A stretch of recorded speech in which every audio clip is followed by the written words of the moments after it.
everybody. How's it feel to be videotaped? Kind of weird, huh? Pretty easy, actually. Good point. Solid point. Are you asking questions? Yeah. Not this time. I'll let you guys go at it. What do you got for me? Well, Dom, I guess if you're filming and doing things, you're pretty relaxed right now. Yeah, what is there to be stressed about? The work's already been done, man. Now, the only thing I'm stressed about is getting this weight off, you know? I mean, it's not stressful, but it's just like, weight cut time.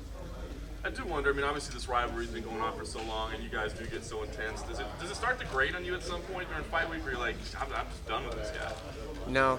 I mean, the guy, he put himself in these positions, you know? And me not liking him helped vault him into these positions even more. So I knew it was going to probably happen again. I hoped it would because it left a bad taste in my mouth pulling out of the first one just because of my injuries, you know? But very rarely, you know, there were times where I wasn't sure if I'd ever be back, and I had to accept that. And now I can just enjoy it knowing I am here. I'm back on top where I always knew I belonged. So it's like I could just enjoy this position, man. It's different. A lot of people kind of look at this as make or break for him, say this is it if he loses. Do you see it that way as well, or do you think you're still going to have to keep messing with this guy for years to come?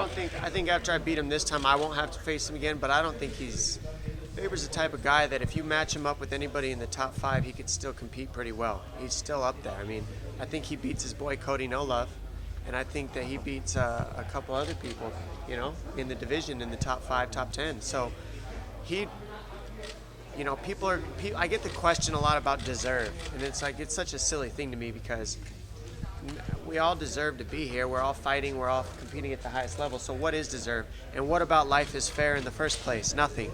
So deserve, no.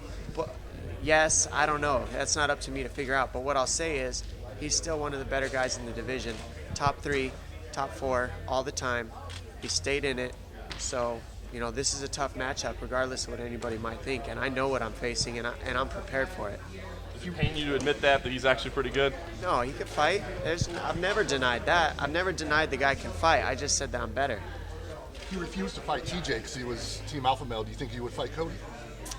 I think now he would, because I think Cody has a pair on him that he would say, yeah, I'll knock you out too, Faber. I think Cody has that type of demeanor, whereas TJ kind of looked up to Faber. They had this weird big brother thing where Faber was playing big brother to TJ, and the truth is Faber didn't want to fight TJ for the belt because he didn't want to lose to his little brother.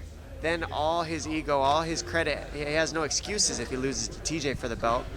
But that's what Faber's built of. He's built his career on excuses and why he's lost, and talked about only the things he's done well. Never admitted the things he's done not well, like his 8 losses. Dom, you said Urijah would beat Cody. Why do you feel that way? I just think that there's a different style match up there. I think that he knows Cody too. And I think that while Cody is very good, I just think, you know, I break down fights differently. I see things a little bit different. And I think that, you know, eventually those two are going to end up having to see each other. And if I had to pick one, I'd probably go with Faber. Do you anticipate seeing Cody at some point? You know, right now, I don't really anticipate much except who I'm facing in front of me. Like I said, the guy I'm facing right now is top 3. So that's where I'm thinking right now. I mean, I fight him in 2 days. The last thing I'm thinking about is anybody else. You've given a lot of credit right now to Urijah and how good he is as a fighter, but he hasn't been able to get over the hump in a title fight. Do you think that's a mental thing, or is it just circumstances? He just hasn't, you know, guys have been better than him in title fights. I think guys have just been a little bit better than him in title fights. I think that the guys that we're facing at this highest level don't get enough credit sometimes, you know. I've been facing the top 2 guys in my division since 2010. And if not the top 2 after 3 years laid off, I faced a top 5 guy in a 6-fight win streak. It's not always easy to go out there and look absolutely incredible against the top guy in the world, pound for pound, or top number 2 in the world. And every time he's faced that, he's proved it, because not only did he not get the finish, like he's always bragging about getting, but he lost. And so it's like, it's different finishing guys in the top 15 compared to finishing guys and fighting guys at a completely different level. In the top 2, it's just a completely different level. I felt it. I know the difference, and I give credit to the guys that I'm facing that they're that good that sometimes you just got to do your best to win.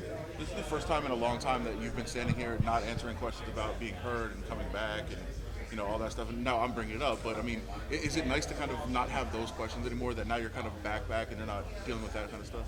Man, I'll tell you, if there's one thing I learned over this entire course, it's let go of the things you can't control. And what you guys decide to ask me, I can't control. I can't point the finger and say, ask me this question, ask me this question. If you want to ask me about my injuries, it's officially part of my story now, whether I like it or not. And I can kind of represent people who have had injuries. I mean, whether I like it or not too, I've been injured a lot. And a lot of people on this planet, a lot of athletic, the most athletic people on earth have been injured. The most highly paid athletes in the world get hurt. So I'm one of them, and it's okay. It is what it is. But I guess what I was getting to is or do you feel like you're back? You're kind of beyond that now because it's not. Yeah, but it's still part of me. It's still part of me. That's what makes me beyond it. Right. Is because that's part of my story now. That's what's helped me grow past it. Is going through that. Using it to grow better and evolve and accept it instead of fight it. I don't mind answering questions about my injuries because whether I like it or not, like I said, I was out for 3.5 years due to injuries, so I expect the questions. Dominick, now that you are back and busy again, I mean, it seems everybody talks about either John Jones or Demetrius Johnson as the pound-for-pound best fighter on the planet, but I mean, you've got one hell of a record as well. I mean, do you feel like now that you're back that people need to start putting you in that discussion? I always felt like I've been in the discussion. Even when I was out hurt, I felt like I belonged in the discussion. But I'm a little biased, I feel like, right? Because I'm talking about myself here and where I belong in the pound-for-pound rankings. When it comes down to it, of course I'm going to say I belong there. The truth is, it comes down, I don't make those decisions. Somehow everybody else does that doesn't fight. So let them say what they want to say. I know what I believe and I know what I am. Do you have aspirations to fight outside of the division at all? I mean, I know it's busy establishing. Say that again. I know you're busy establishing yourself in this division again, but do you have aspirations to fight outside of the division? Yeah, why not? I'll take super fights. Of course, I could go up to 45 and do very well. I cut a lot of weight to make 35. It's not fun. Make it 45, I could absolutely do. And my style presents a lot of problems for bigger athletes. I started my career at 155 pounds in fighting, and that's how my style got progressively built to an extent. I knew I was facing larger, bigger guys. I was at 140-pound stature when I first started at 19 years old. I put on size and weight over the years, growing and maturing, but my style was built facing larger, bigger guys, so everything I did was to not let them touch me. Don't put your hands on me, don't put your finger on me, do not touch me, do not grab me. And I used that to my advantage early in my career, and it just transcended to now where I'm at 135 pounds, I'm bigger than guys, and I still can use that same tactic. So it's worked very well for me. Thanks, guys. Last question. You work with Bisping over at FS1. Just curious, what were your thoughts when you found out he was taking this title fight on 2 weeks' notice?